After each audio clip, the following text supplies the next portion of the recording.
ಇನ್ನು ಟ್ಯಾಕ್ಸ್ ವಿಚಾರಕ್ಕೆ ಸಂಬಂಧಪಟ್ಟಂಗೆ ಎಷ್ಟು ವರ್ಷ ಟ್ಯಾಕ್ಸ್ ಕಟ್ಟಬೇಕು, ಏನು ಎತ್ತ, ನಿಂತ ಜಾಗದಲ್ಲೇ ಕಟ್ಟಿ ಅಂದರೆ ನಮ್ಮ ಗತಿ ಏನು? ಕಟ್ಟಕ್ಕಾಗಲ್ಲ. ವಾಣಿಜ್ಯ ತೆರಿಗೆ ನೋಟಿಸ್ ಖಂಡಿಸಿ ಪ್ರತಿಭಟನೆ ನಡೀತಾ ಇದೆ. ವರ್ತಕರು ಪ್ರತಿಭಟನೆ ಶುರು ಮಾಡಿದ್ದಾರೆ. ರಾಜ್ಯ ರಾಜಧಾನಿ ಬೆಂಗಳೂರು ಸೇರಿದಂತೆ ಇಡೀ ರಾಜ್ಯಾದ್ಯಂತ ಪ್ರತಿಭಟನೆ. ಇವತ್ತು ಯಾವುದೇ ಹಾಲು ಮತ್ತು ಹಾಲಿನ ಉತ್ಪನ್ನಗಳ ಮಾರಾಟ ಇಲ್ಲ. ಇವತ್ತು ಯಾವುದೂ ಸಿಗಲ್ಲ. ಇವತ್ತು ಕಾಫಿ, ಟೀ, ಹಾಲು ಹಾಕಿರುವಂಥ ಪದಾರ್ಥಗಳು ಯಾವುದೂ ಇಲ್ಲ. ಮಜ್ಜಿಗೆ ಕೂಡ ಸಿಗಲ್ಲ, ಮೊಸರು ಕೂಡ ಸಿಗಲ್ಲ. ಇವತ್ತೇನಿದ್ರು ನಿಮಗೆ ಲೆಮನ್ ಜ್ಯೂಸ್ ಕೊಡ್ತೀವಿ, ಲೆಮನ್ ಟೀ ಕೊಡ್ತೀವಿ, ಬ್ಲ್ಯಾಕ್ ಕಾಫಿ ಕೊಡ್ತೀವಿ ಅಂತ ಬೋರ್ಡ್ ಹಾಕಿದ್ದಾರೆ.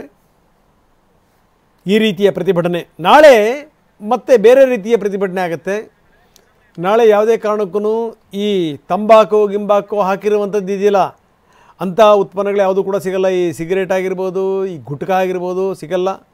ಈ ರೀತಿ ಪ್ರತಿಭಟನೆ. ಜೊತೆಗೇನು ಅಂದರೆ ಮುಂದಿನ ದಿನಗಳಲ್ಲಿ ಬಂದ್ ಮಾಡ್ತೀವಿ ಎನ್ನುವಂಥ ಮಾತನ್ನು ಕೂಡ ಹೇಳಲಾಗಿದೆ. ಇದಕ್ಕೆ ಸಂಬಂಧಪಟ್ಟಂಗೆ CM ಒಂದು ಇಂಪಾರ್ಟೆಂಟ್ ಮೀಟಿಂಗ್ ಕರೆದಿದ್ದಾರೆ. ಸಂಬಂಧಪಟ್ಟಂಥ ಅಧಿಕಾರಿಗಳ ಜೊತೆಗೆ ಅವ್ರದ್ದು ಮೀಟಿಂಗ್ ಶುರುವಾಗುತ್ತೆ. ಕೆಲವೇ ಕ್ಷಣಗಳಲ್ಲಿ ವ್ಯಾಪಾರಿಗಳ ಜೊತೆಗೆ ಮುಖ್ಯಮಂತ್ರಿಗಳು ಮೀಟಿಂಗ್ ಮಾಡ್ತಾರೆ. CM ನಿವಾಸ ಕಾವೇರಿಯಲ್ಲಿ ಈ ಮೀಟಿಂಗ್ ನಡೆಯುತ್ತೆ. Very important meeting. ಸಣ್ಣ ವ್ಯಾಪಾರಿಗಳಿಗೆ ನೋಟಿಸ್ ಕೊಟ್ಟಿರುವಂಥ ಹಿನ್ನೆಲೆಯಲ್ಲಿ ಸಿದ್ದರಾಮಯ್ಯ ಮೀಟಿಂಗ್ ಮಾಡ್ತಾರೆ. ಅಲ್ಲೂ ಕೂಡ ಒಂದಿಷ್ಟು ಗೊಂದಲಗಳಿವೆ. ನಮ್ಮನ್ನು ಕರೆದಿಲ್ಲ, ನಿಮ್ಮನ್ನು ಕರೆದಿಲ್ಲ, ಅವ್ರನ್ನೇ ಕರೆದ್ರಿ, ಇವ್ರನ್ನೇ ಕರೆದ್ರಿ. ಇದೆಲ್ಲದರ ಹೊರತಾಗಿಯೂ ಕೂಡ CM ನಿವಾಸ ಕಾವೇರಿಯಲ್ಲಿ ಮೀಟಿಂಗ್ ನಡೆಯುತ್ತೆ. ಇನ್ನು ಸ್ವಲ್ಪ ಹೊತ್ತಿಗೆ ಮೀಟಿಂಗ್ ಶುರು ಆಗುತ್ತೆ. ನೋಟಿಸ್ ಕೊಟ್ಟಿರೋ ಹಿನ್ನೆಲೆಯಲ್ಲಿ CM ಸಿದ್ದರಾಮಯ್ಯ ವ್ಯಾಪಾರಿಗಳನ್ನು ಕೂರಿಸ್ಕೊಂಡು ಚರ್ಚೆ ಮಾಡ್ತಾರೆ.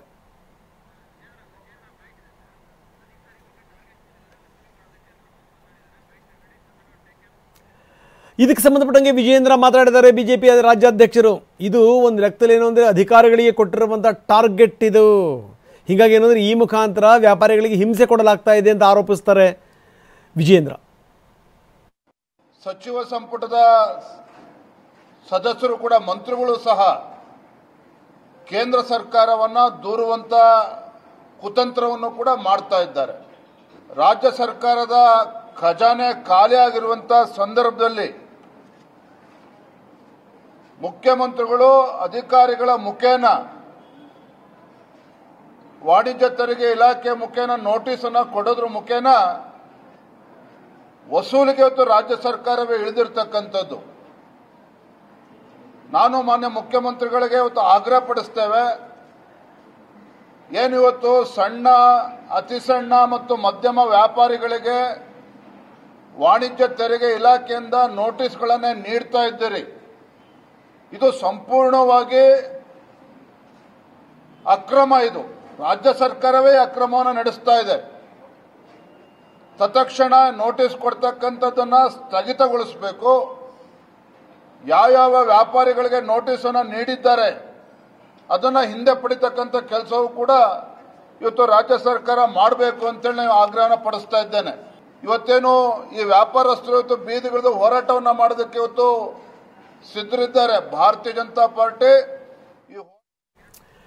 ಒಂದು ಕಡೆಗೆ ಪ್ರತಿಭಟನೆ, ಇನ್ನೊಂದು ಕಡೆಗೆ ಏನು ಅಂದರೆ ಮುಖ್ಯಮಂತ್ರಿಗಳು ಒಂದು ಸ್ವಲ್ಪ ಹೊತ್ತಿನಲ್ಲೇನೆ ಇಂಪಾರ್ಟೆಂಟ್ ಮೀಟಿಂಗನ್ನು ಮಾಡ್ತಾರೆ ಇದೇ ವ್ಯಾಪಾರಿಗಳನ್ನು ಕೂರಿಸ್ಕೊಂಡು. ಬನ್ನಿ, ನಮ್ಮ ಪ್ರತಿನಿಧಿ ಕಿರಣ್ ಸೂರ್ಯ ನಮ್ಮೊಂದಿಗೆ ಈಗ ನೇರ ಸಂಪರ್ಕದಲ್ಲಿದ್ದಾರೆ. ಕಿರಣ್, ಬಹುಶಃ ನಾನು ಧ್ವನಿ ಕೇಳ್ತಾ ಇದ್ದೀನಿ ನಾನು ಭಾವಿಸ್ತೀನಿ. ಕಿರಣ್, ನೀವು ಶಾಪ್ನ ಮುಂಭಾಗದಲ್ಲಿದ್ದೀರಿ. ಇನ್ನು ಸ್ವಲ್ಪ ಹೊತ್ತಿಗೆ ಮುಖ್ಯಮಂತ್ರಿಗಳ ಮೀಟಿಂಗ್ ಕೂಡ ಶುರುವಾಗ್ತಾ ಇದೆ. ವ್ಯಾಪಾರಿಗಳು ಏನಂತಾರೆ, ಏನಾದರೂ ಅವರಿಗೆ ವಿಶ್ವಾಸ ಇದೆಯಾ?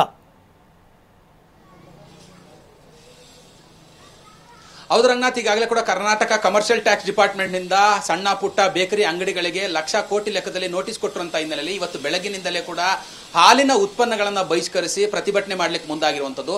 ಸದ್ಯ ನಾನೀಗ ಹೊಸಕೆರೆಯಲ್ಲಿರುವಂತಹ ಬ್ರಹ್ಮಶ್ರೀ ಕಾಂಡಿಮೆಂಟ್ಸ್ ನ ಮುಂಭಾಗದಲ್ಲಿದ್ದೀನಿ.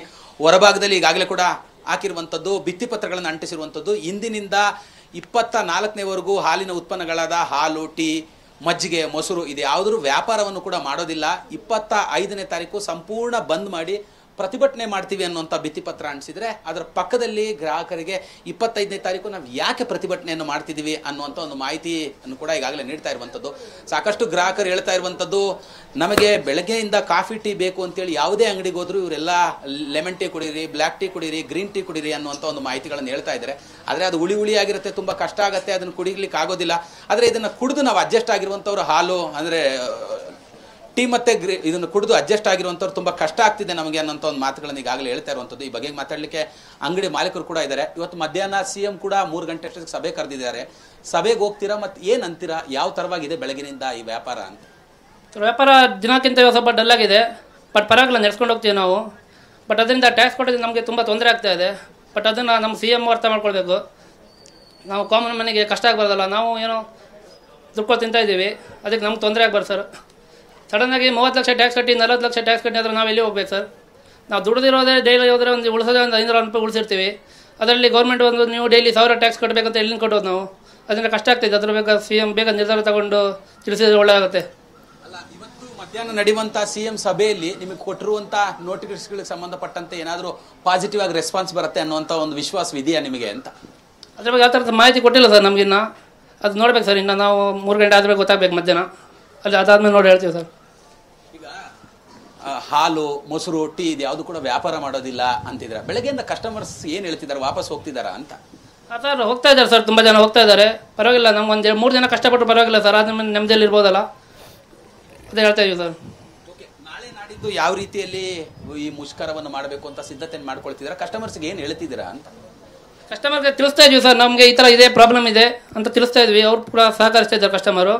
ಬಟ್ ನಾವು ರವಿ ಶೆಟ್ಟಿ ಅವರ ನೇತೃತ್ವದಲ್ಲಿ ಶುಕ್ರವಾರ ಫ್ರೀಡಮ್ ಪಾರ್ಕಲ್ಲಿ ಪ್ರತಿಭಟನೆ ಕೈಗೊಳ್ತಾ ಇದ್ದೀವಿ. ಅದೆಲ್ಲ ನಮ್ಮ ಸಂಪೂರ್ಣ ಬೆಂಬಲ ಇದೆ ಸರ್. ಶಾಪ್ ಬಂದ್ ಮಾಡಿ ಹೋಗ್ತಾ ಇದ್ದೀವಿ. ಬಟ್ 2 ದಿನ ಇವಾಗ ಟೀ ಕಾಫಿ ನಿಲ್ಲಿಸಿದ್ದೀವಿ. ಬರೀ ಲೆಮನ್ ಟೀ, ಬ್ಲ್ಯಾಕ್ ಟೀ ಕೊಡ್ತಾ ಇದ್ದೀವಿ. ಅದರಿಂದ ನಮ್ಮ ಕಷ್ಟ ಸರ್ಕಾರಕ್ಕೂ ಸ್ವಲ್ಪ ಅರ್ಥ ಆಗಲಿ ಅಂತ. ಈಗ ನನ್ನ ಜೊತೆಯಲ್ಲಿ ಪ್ರತಿಭಟನಾಕಾರರು ಕೂಡ ಇರುವಂಥದ್ದು. ಮಧ್ಯಾಹ್ನ 3 ಗಂಟೆಗೆ CM ಸಭೆಯನ್ನು ಕರೆದಿದ್ದಾರೆ. ಆ ಸಭೆಗೆ ಹೋಗ್ತೀರಾ?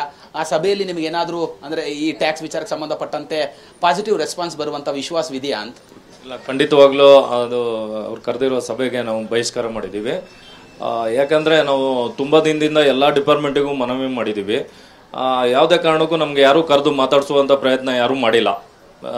ಈ ಥರ ಏನೋ ಒಂದು ಅದನ್ನು ನಿಮ್ಮ GST ವ್ಯಾಪ್ತಿಯಲ್ಲಿ ಬಂದಿಲ್ಲ ಅಂದರೆ ನಿಮ್ಮನ್ನು ಇದು ಇಗ್ನೋರ್ ಮಾಡೋಣ ಅಂತ ಯಾರೂ ಒಂದು ಮಾಹಿತಿ ಕೊಡಲಿಲ್ಲ. ಇವತ್ತು ಸಭೆ ಕರೆದಿದ್ದಾರೆ ಅಂತ ಒಂದು ಮಾಹಿತಿ ನಮ್ಮ ಅಧ್ಯಕ್ಷರಾದ ರವಿ ಶೆಟ್ಟಿ ಬೈಂದೂರವ್ರಿಗೆ ಬಂದಿತ್ತು. ಆದರೆ ಅವರು ತುಂಬ ಜನ ಕ್ಲಬ್ ಮಾಡಿಬಿಟ್ಟು ಬೇರೆ ಬೇರೆ ಟ್ಯಾಕ್ಸ್ ವ್ಯಾಪ್ತಿಯಲ್ಲಿ ಬರುವವರು ಸಹ ಅದರಲ್ಲಿ ಸೇರಿಸ್ಕೊಂಡ್ಬಿಟ್ಟು ರಂಗನಾಥ್, ಇಲ್ಲಿರುವಂತಹ ವ್ಯಾಪಾರಿಗಳು ಮತ್ತೆ ಹೋರಾಟಗಾರರು ಹೇಳ್ತಿರುವಂಥದ್ದು, ಇವತ್ತಿನ ಸಭೆಗೆ ನಾವು ಬಹಿಷ್ಕಾರವನ್ನು ಆಗ್ತಾ ಇದ್ದೀವಿ, ಎಲ್ಲರನ್ನೂ ಕ್ಲಬ್ ಮಾಡಿ ಒಟ್ಟಿಗೆ ನಮ್ಮನ್ನು ಸೇರಿಸಿದ್ದಾರೆ, ಹಾಗಾಗಿ ನಾವು ಈ ಸಭೆಗೆ ಹೋಗೋದಿಲ್ಲ ಅನ್ನೋಂಥ ಒಂದು ಮಾತುಗಳನ್ನು ಹೇಳ್ತಾ ಇರುವಂಥದ್ದು.